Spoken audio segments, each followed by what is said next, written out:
গ্রামের রাস্তার পাশে ফাঁকা জমিতে বিদ্যুৎপৃষ্ট হয়ে গুরুতর অসুস্থ হলো এক শিশু। ঘটনায় চাঞ্চল্য ছড়িয়েছে এলাকায়। ঘটনাটি ঘটেছে খড়িবাড়ির বিন্নাবাড়ি গ্রাম পঞ্চায়েতের অন্তর্গত তারিজোত এলাকায়। জানা গিয়েছে বৃহস্পতিবার বিকেলে বাড়ির পাশে কয়েকজন শিশু মিলে খেলতে খেলতে এক ব্যক্তির বাড়ি লাগোয়া ফাঁকা জমিতে ঘেরা দেওয়া কাপড়ে হাত দেয় শিশুটি। অভিযোগ, ওই ব্যক্তি সেই কাপড়ের তারের মাধ্যমে বৈদ্যুতিক সংযোগ দিয়ে রেখেছিলেন।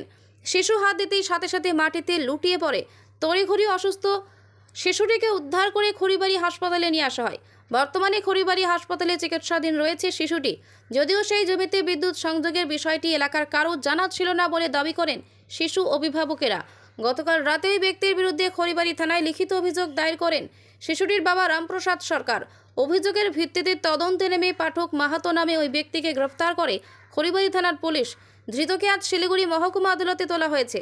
অন্যদিকে এই ধরনের অসচেতনতার ঘটনায় ক্ষুব্ধ এলাকাবাসীরা। গোটা ঘটনায় খড়িবাড়ি বিদ্যুৎ দপ্তরে অভিযোগ দিয়েছেন শিশুটির বাবা। আমি তো সঠিক জানি না, গ্রামের থেকে ফোন করলো যে তোর মেয়ে কারেন্টের শর্ট থেকে, যা দেখি মেয়ে পড়ে আছে নিচে। বাচ্চা কাচ্চা কয়েকজন ছিল, মানে বড় বাচ্চাই ছিল, বড়রাদেরকে বোঝায় নাই। তার বড়রা আবার ফোন করলো, আমি দৌড়াই গেলাম, যা দেখি মেয়ে মানে ওইখানেই আছে। সঙ্গে সঙ্গে ওর দাদা আসলো, দাদা আসার পরে বা আমি হসপিটাল অব্দি আনছি, এইটুকুই জানি, তাছাড়া বিশেষ কিছু আমি জানি না। কি হয়েছিল যে কারেন্ট এখন বর্তমানে কারেন্ট ওর বাড়িতে, নিজের বাড়িতে 4 সাইডে কারেন্ট লাগাইছে। আচ্ছা, 4 সাইডে বেড়ার ভিতরে কারেন্ট দিচ্ছে। বাড়ি কিন্তু এটা মাঠে দিলে আলাদা ব্যাপার ছিল, বেড়াতে দিচ্ছে। আচ্ছা, তো ওইখানে বাচ্চা কাচ্চা খেলতেছিল। আচ্ছা, খেলতে যায় হঠাৎ আমার বাচ্চা ওইখানে ধরছে। আচ্ছা, এই ধরার পরে তো এই ঘটনা। হঠাৎ কারেন্ট কি মানে কোথায় দিয়েছে, মানে ঘরের ভিতরে না এমনি? না, রাস্তার সাইডে, মানে মেন রাস্তা যে লোকজন চলাফেরা করে সেই রাস্তার সাইডে। কে দিয়েছে? পাঠক মাহাতো।